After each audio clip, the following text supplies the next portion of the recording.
Once upon a time, in a big village surrounded by tall palm trees and wide rivers, there lived a girl named Kachi. She was the only daughter of Chief Koko, the richest man in the village. Kachi was not just beautiful, she was like the morning sun, bright and golden. Her eyes sparkled like fresh water, and her skin was smooth like fine silk. People admired her. Women wished to have a daughter like her, and men couldn't stop staring whenever she passed. When she walked through the market, traders would pause and whisper, "See how beautiful she is." Even little children would stop playing just to look at her. But there was something strange, something nobody talked about in front of her. Everywhere Kachi went, she smelled. It was not the smell of sweat after a long day. It was not the smell of food or the smell of dirty clothes. It was something worse, something sharp, something sour, something that clung to the air and refused to leave. It followed her like a stubborn fly that refused to be chased away. People tried to ignore it. After all, she was the daughter of a great chief. Who would dare insult her? Some whispered behind her back. Some said it was her body. Others blamed the food she ate, but no one knew the truth. The truth, it was her pants that smelled. It stinks. Everywhere she sat, the smell remained.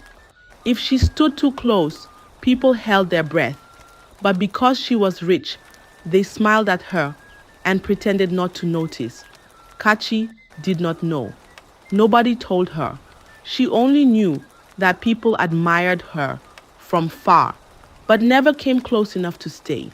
And so, the beautiful girl with the secret smell lived, not knowing the whispers, not knowing the truth.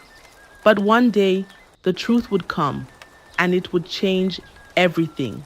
Kachi grew up like a flower in the middle of a dry land, shining, glowing, impossible to ignore. The older she got, the more beautiful she became. Men admired her. Boys, young and old, turned their heads whenever she passed. Some stopped mid-sentence just to watch her walk. Traders in the market would forget their change, and even elders would nod their heads and say, "Ah, this one is too beautiful." But there was a problem, a big problem. The moment any man got too close, they turned away. Their faces changed, their eyes filled with confusion, their noses wrinkled, like they had just walked into a pit of rotten fish. And then they ran. They did not say why, they did not complain, but one by one, they left. Kachi noticed. She saw how men came close but never stayed, how they smiled from far but never wanted to talk too long, how even those who gathered courage to approach her would quickly find an excuse to leave. At first, she didn't understand. Maybe they are just shy, she told herself. Maybe they respect me too much, she thought. But as the years went by, and as more and more men ran away, Kachi started to wonder. She started to feel it in her heart, an emptiness, a sadness she could not explain. She had never felt love, not the kind of love that made the heart beat fast, not the kind that made people whisper under the moonlight or walk hand in hand by the river. The only love she knew was her father's love. Chief Koko adored his daughter. He never let her feel less than a queen. He bought her the finest clothes, the most expensive perfumes, the softest shoes. "My daughter is perfect," he always said. And Kachi believed him. But deep inside, she wanted more. She wanted someone to love her. Not because she was rich, not because she was beautiful, but because of who she was. One afternoon, as the sun sat lazily in the sky, Kachi walked to her favorite spot near the stream. The water was clear, flowing gently, carrying leaves down its path. Birds chirped, trees swayed. The wind hummed a soft song. She sat on a smooth rock, throwing little stones into the water. watching the ripples grow and disappear. Then she heard footsteps. She turned.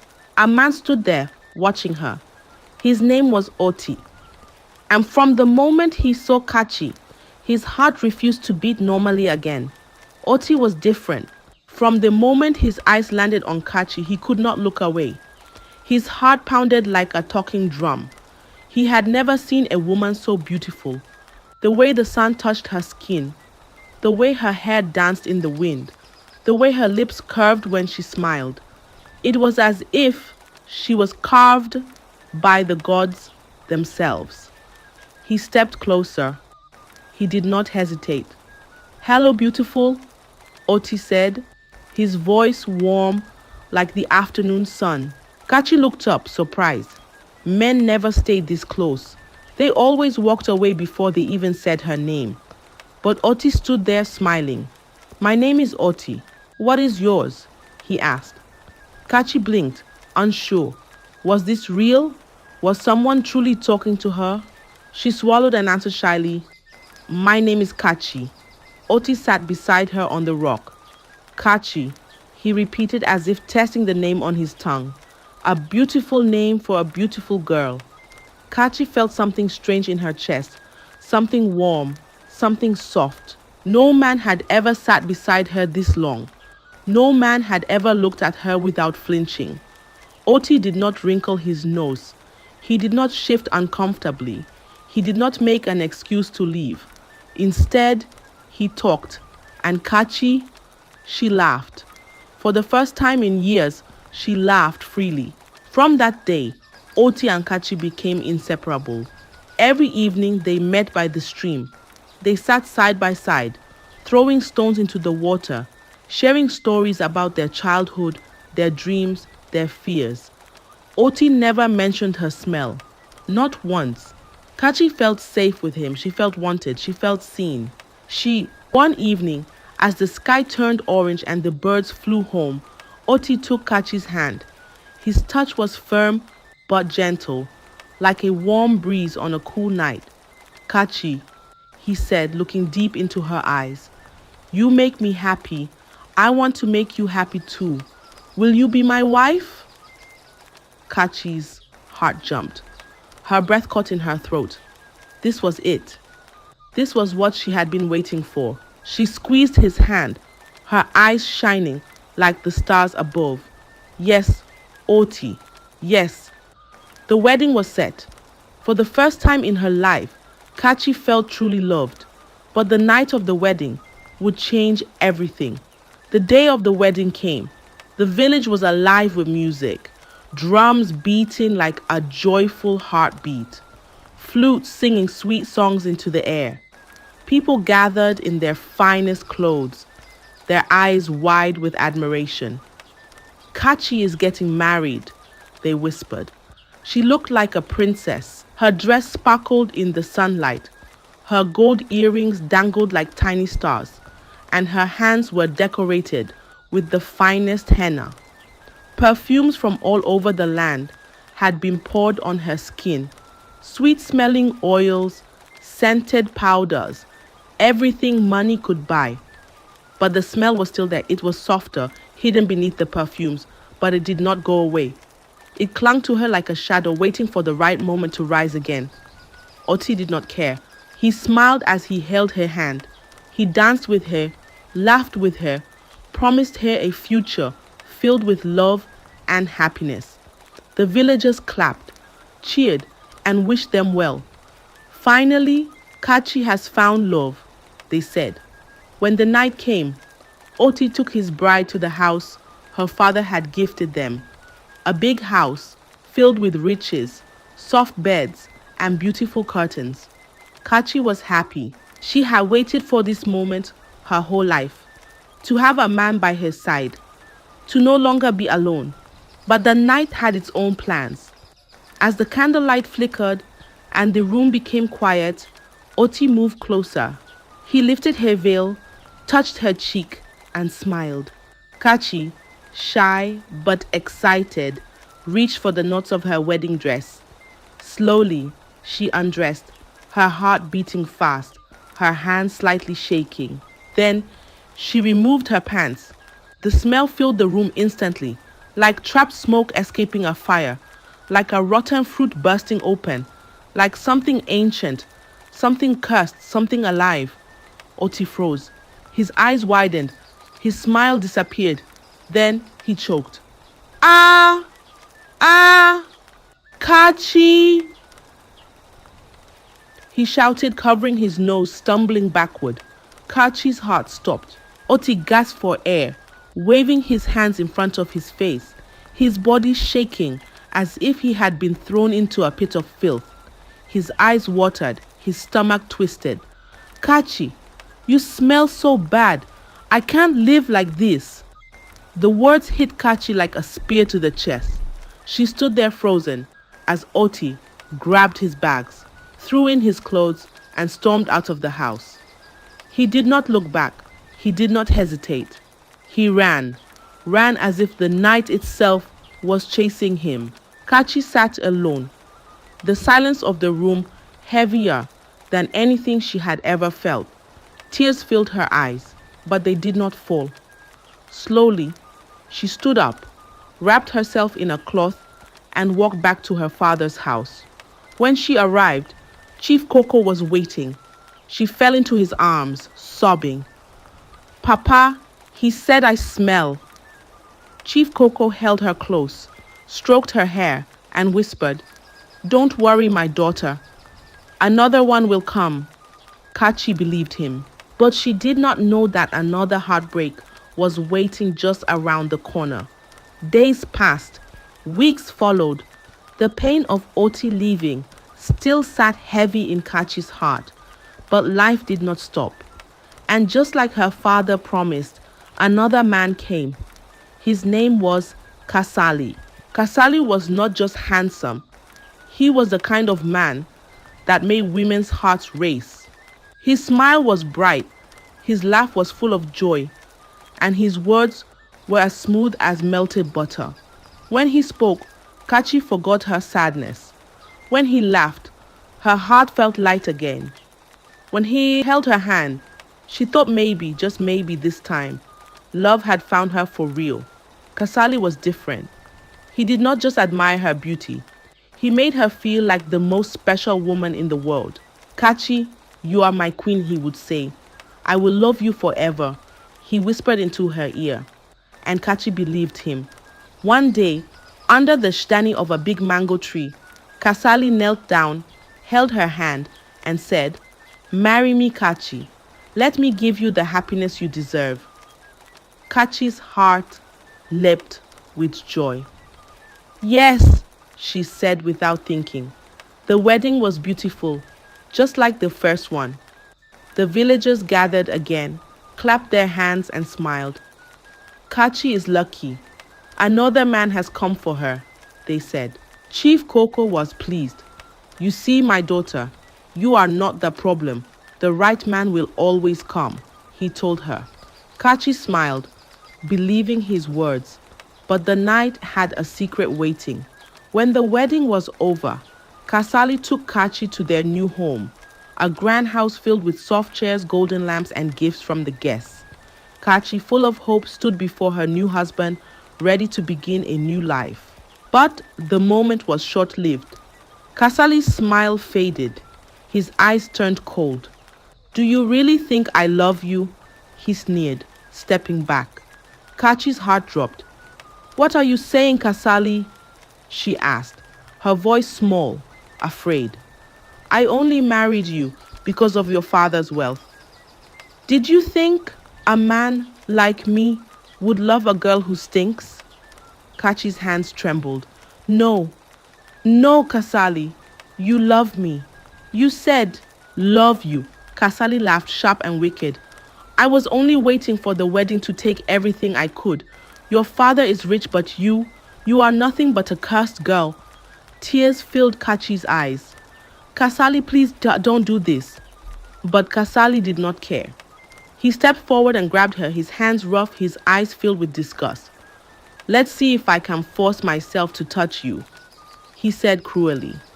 And then he made the mistake that every man before him had made. He pulled off her pants. The smell exploded into the room, thick, heavy, deadly. It wrapped around them like a choking smoke, filling every corner, crawling into Kasali's nose like a living thing. His face twisted, his stomach turned. He gagged, he gasped, he choked. "What is this?" he cried, stumbling backward, his hands on his throat as if he were drowning in the air. Without a second thought, Kasali ran to the bed, grabbed his bags, stuffed them with whatever his hands could reach. Money, gifts, jewelry, then bolted out of the house. He did not look back.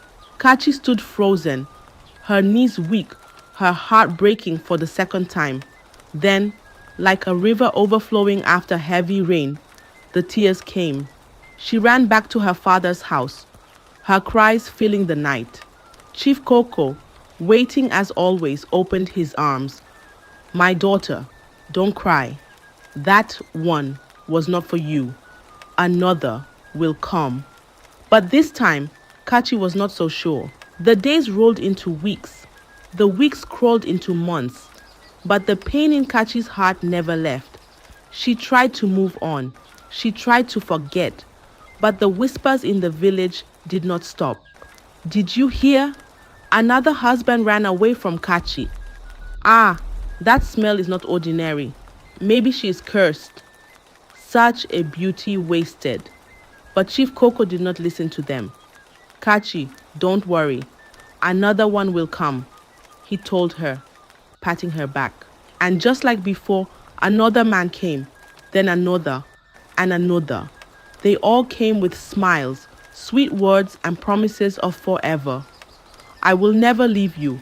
You are the woman of my dreams. Together, we will build a happy home."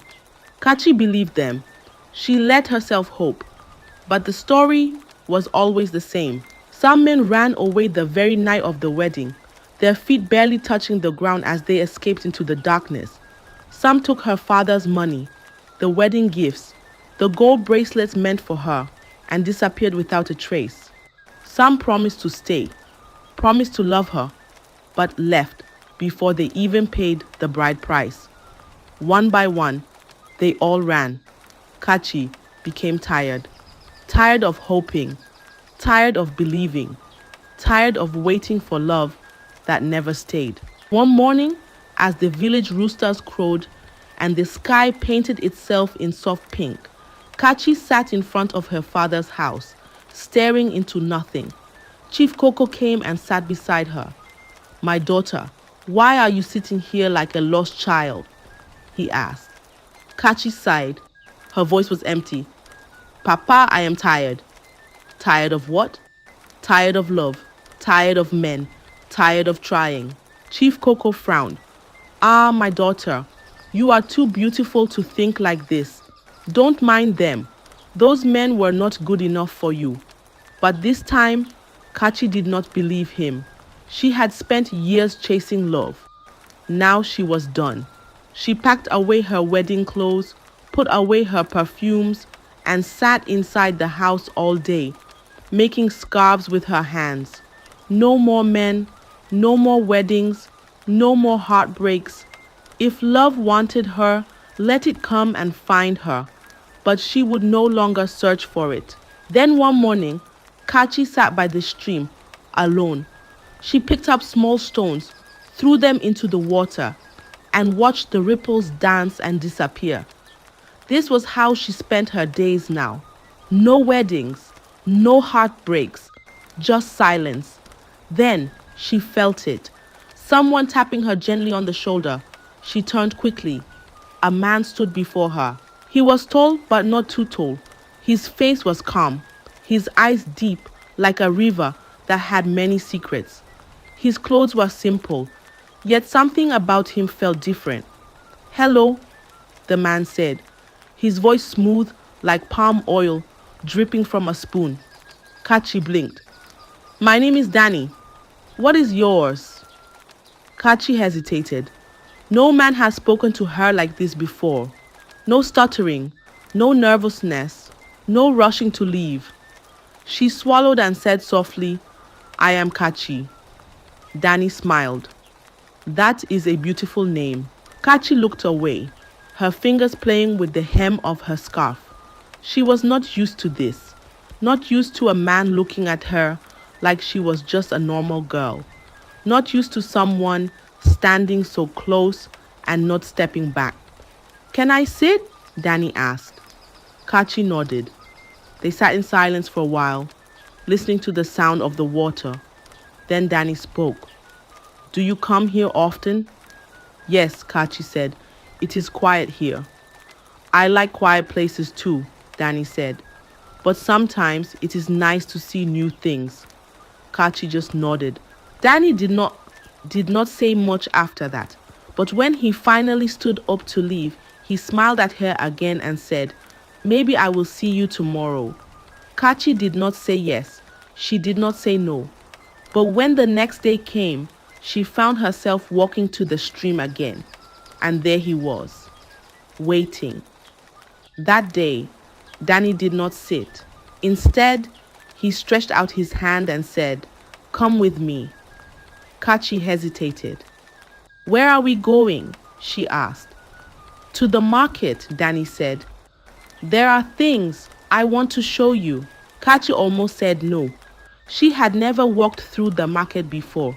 The maids always went on her behalf. But there was something about Danny, something steady, something kind. So she placed her hand in his and followed. And for the first time in her life, she walked through the market like an ordinary girl. The noise, the smells, the shouts of traders calling for buyers, everything felt new. Have you ever tasted roasted corn? Danny asked. No, Kachi admitted. Danny bought one, broke it in half, and gave her a piece. She took a bite. Crunchy, sweet, hot. She smiled. Danny smiled too. They walked past traders selling colorful fabrics, women pounding yam, men laughing loudly as they carried baskets of fruits. Danny pointed at things, told her stories, made her laugh. And for the first time, Kachi forgot. She forgot her sadness. She forgot her past. She forgot that she had once given up on love. At the end of the day, as they walked back, Danny turned to her and said, You should come out more, Kachi. The world has many things to see. And for the first time in a long time, Kachi felt happy, truly happy. The days passed like a gentle breeze, and Kachi found herself looking forward to every moment with Danny. He was not like the others. He did not rush. He did not make empty promises. He did not whisper sweet words only to disappear when the night came. One evening, as the sun dipped behind the trees, Danny held Kachi's hand and said, I want to meet your father. Kachi's heart skipped. Why? She asked, though deep inside she already knew. Because I want to marry you, Danny said simply. Kachi swallowed. Marry? Her fingers trembled, her heart raced. Marriage was supposed to be a happy thing, a dream, a moment every girl longed for. But for Kachi, marriage had been nothing but a road leading to pain. Men had come, men had run. She had lost count of how many wedding nights ended in tears. But Danny was different. He had been different from the start. So she nodded. Okay. The next day, Danny came with his parents. They sat in Chief Coco's house, speaking in calm voices, discussing the future like it was something certain. There was no big celebration, no loud drums, no village gossip, no crowd whispering and waiting to see if another husband would flee. The wedding was simple, done in the parlor, just a handful of people around. No golden decorations, no perfume poured to hide the smell. Just two people standing before the elders, joining their lives together. Kachi was happy, but she was also afraid. She smiled, but her heart was heavy. What if this night ended like the others? What if Danny ran away too? What if she woke up alone again? That night, as the house grew quiet and the fire in the lantern flickered softly, Kachi sat on the edge of the bed, her hands shaking. Danny watched her, his face gentle. "Are you afraid?" he asked. Kachi did not answer. She already knew what would happen. The moment always started the same way. The smile, the closeness, the touch, then the smell, the disgust, the running. Kachi took a deep breath and reached for her clothes. Slowly, she removed them, her hands cold as ice. Then she removed her pants. The smell rose, thick, heavy, rotten. It filled the air like a dark spirit, wrapping around them, refusing to leave. Kachi's eyes widened in shock. For the first time, even she could smell it. It was unbearable. Danny coughed. His face twisted. He stepped back, covering his nose. He ran to the window, pushed it open, and took in deep gulps of air. Kachi's heart cracked. She sat on the bed, her hands gripping the sheets, her chest rising and falling with each painful breath. "Kachi, why do you smell this bad?" Danny asked. His voice not angry, not disgusted, just confused. Kachi did not answer. She did not cry out. She did not try to explain. She just sat there, silent, waiting for him to run, waiting to hear the sound of the door slamming, waiting for her nightmare to come true once again. But Danny did not run. He turned to her, walked back to the bed, and did something no man had ever done before.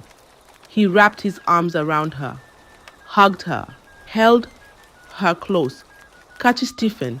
"It's okay," Danny whispered.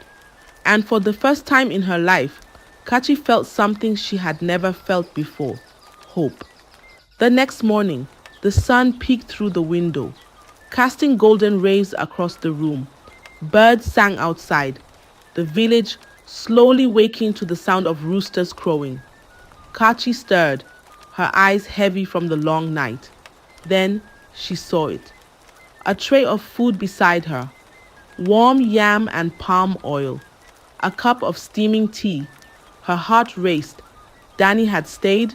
She sat up quickly, looking around, but the bed beside her was empty. Her breath caught. No, not again.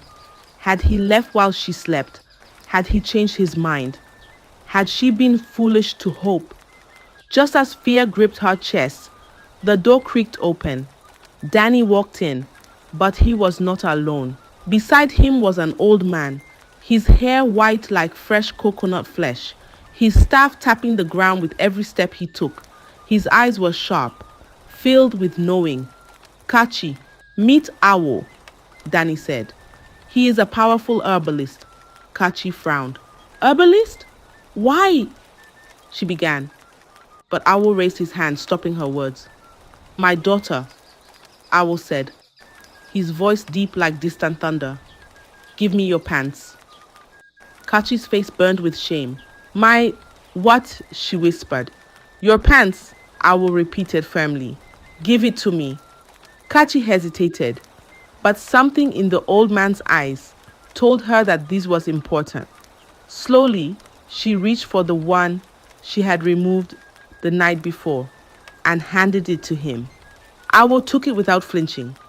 He brought out a small calabash filled with dark water, murmured some words under his breath, and dipped the pants inside.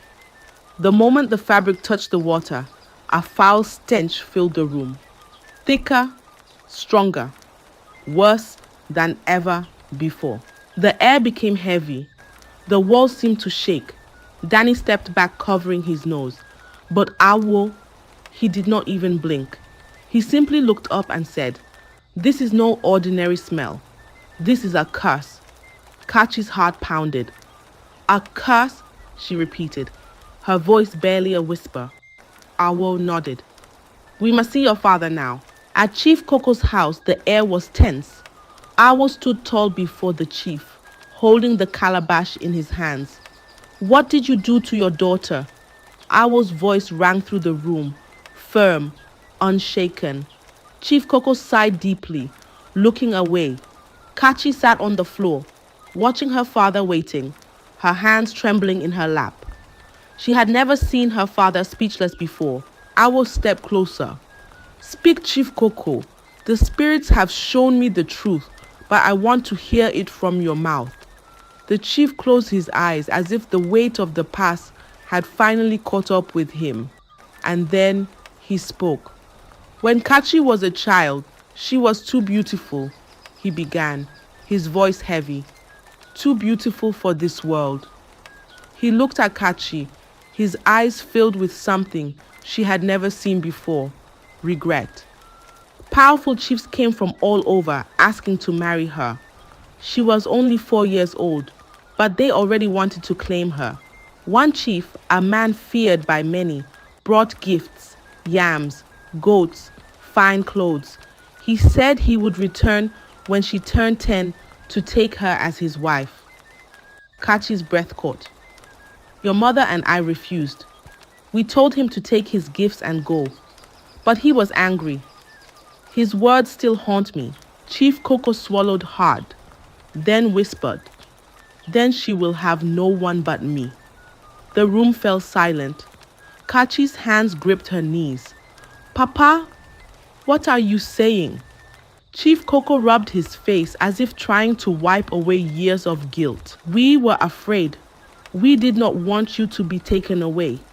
We knew men who don't love you will come for you just because of my wealth. As the richest man in the land, they would want to take advantage of you. They would want to rip you off the wealth when I'm gone.